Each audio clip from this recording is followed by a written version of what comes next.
Stop scrolling. आज जो हो रहा है वो सिर्फ एक नॉर्मल मिलिट्री टेंशन नहीं है। मिडिल ईस्ट में आग लग चुकी है। इजराइल ने डायरेक्ट एक्शन लिया है। ईरान ने जवाब देने की वार्निंग दी है और दुनिया अपनी सांस रोक कर देख रही है। द बिग क्वेश्चन, क्या वर्ल्ड वॉर 3 शुरू होने वाला है?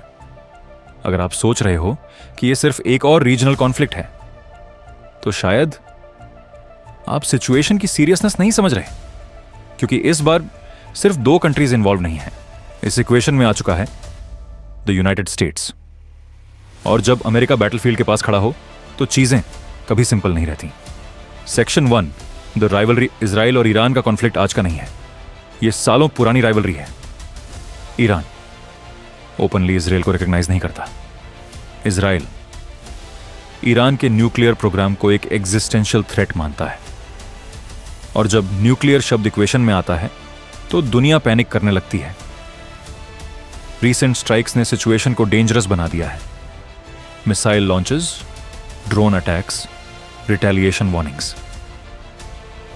Section 2, the domino effect. अगर ईरान डायरेक्ट मिलिट्री रिस्पॉन्स देता है तो Israel full scale counter attack करेगा और फिर अमेरिका इंटरवेंशन करेगा। अगर यूएस इन्वॉल्व होता है तो रशिया चुप नहीं बैठेगा। रूस ऑलरेडी ईरान के क्लोज रिलेशंस में है और अगर रूस इनडायरेक्टली सपोर्ट करता है तो नेटो कंट्रीज भी रिएक्ट करेंगे।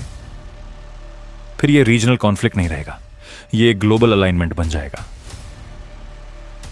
Section 3, the economic nightmare. Middle east सिर्फ वॉर जोन नहीं है, यह दुनिया का ऑयल हब है। अगर स्ट्रेट ऑफ हॉर्मुज ब्लॉक होता है तो ऑयल प्राइसेस स्काई रॉकेट करेंगे। इंडिया जैसे कंट्रीज को डायरेक्ट इंपैक्ट होगा। पेट्रोल, डीजल, इन्फ्लेशन सब एक्सप्लोड कर सकता है। इंडिया ऑफिशियली न्यूट्रल स्टैंस रखता है, लेकिन इंडिया के स्ट्रॉन्ग रिलेशंस हैं इजराइल के साथ डिफेंस में और ईरान के साथ ऑन ऑयल ट्रेड में।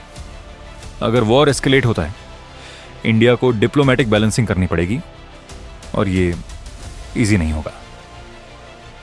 Section 4, the final warning. सबसे बड़ा डर क्या है? Nuclear escalation. इजराइल के पास न्यूक्लियर कैपेबिलिटी है, ईरान का न्यूक्लियर प्रोग्राम ऑलरेडी कंट्रोवर्सी में है। अगर सिचुएशन कंट्रोल से बाहर गई तो कॉन्सिक्वेंसेस अनइमेजिनेबल होंगे। लेकिन सच क्या है? हर मिलिट्री स्ट्राइक वर्ल्ड वॉर 3 नहीं बनाता।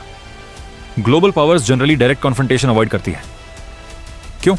क्योंकि सब जानते हैं आज की मतलब mutual destruction.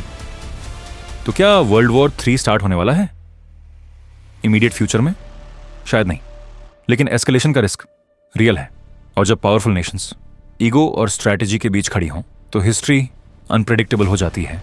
Stay aware, stay informed, क्योंकि दुनिया बदल रही है और शायद हम उसके बीच खड़े हैं।